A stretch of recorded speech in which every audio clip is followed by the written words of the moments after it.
Donald Trump est sur le point de devenir le troisième président américain de l'histoire à être destitué par la Chambre des représentants. Les législateurs démocrates devraient approuver mercredi 2 requêtes de destitution contre le président républicain. Si la décision est prise aujourd'hui, Trump va rester au pouvoir pour faire face à une procédure qui va être épiloguée au Sénat.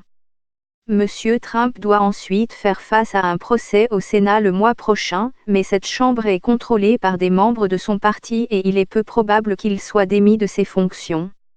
Dans une lettre de 6 pages à la veille du vote, Monsieur Trump a fait valoir qu'on lui avait refusé ses droits depuis le début de cette arnaque à la destitution.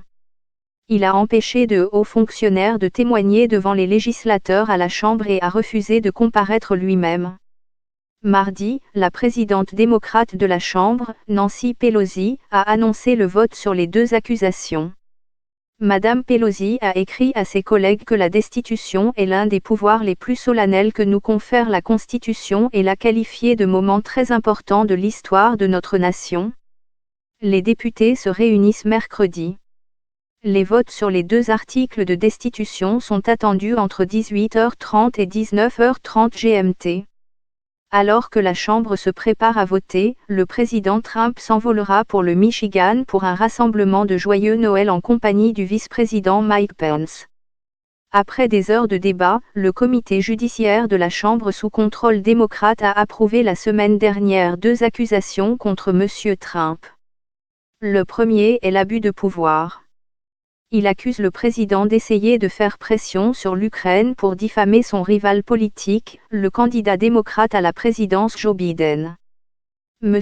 Trump et ses alliés conservateurs ont allégué sans preuve que, alors qu'il était vice-président américain, Joe Biden avait encouragé l'Ukraine à congédier son principal procureur afin de l'empêcher d'enquêter sur une société gazière ukrainienne qui employait son fils, Hunter Biden, comme membre du conseil.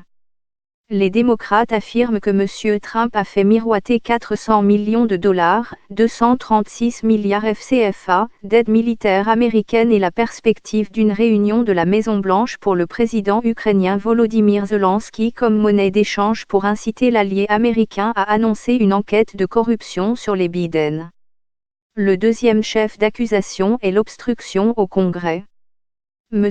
Trump est accusé de ne pas avoir coopéré à l'enquête sur la destitution de la Chambre. Le président a nié avoir retenu l'aide américaine pour son propre bénéfice politique et soutient qu'il était opportun de demander à l'Ukraine d'enquêter sur les allégations de corruption. En vertu de la Constitution des États-Unis, un président est démis de ses fonctions en cas de destitution et de condamnation pour trahison, corruption ou autre crime grave ou écart de conduite. La première étape a lieu à la Chambre des représentants, qui est actuellement contrôlée par les démocrates. Les membres y tiennent un vote de destitution, qui n'a besoin que d'une majorité simple pour être adopté. Lorsque cela se produira comme prévu, M. Trump aura été formellement destitué, et les procédures se poursuivront au Sénat pour un procès. Si les 2/3 des sénateurs votent ensuite pour condamner le président, celui-ci est démis de ses fonctions. 2 présidents américains ont été destitués, Andrew Johnson en 1868 et Bill Clinton en 1998, mais dans les 2 cas, le Sénat n'a pas voté pour les destituer. Richard Nixon a démissionné de la présidence en août 1974 lorsqu'il est devenu évident qu'il serait destitué et évincé par le Congrès à la suite du scandale du Watergate.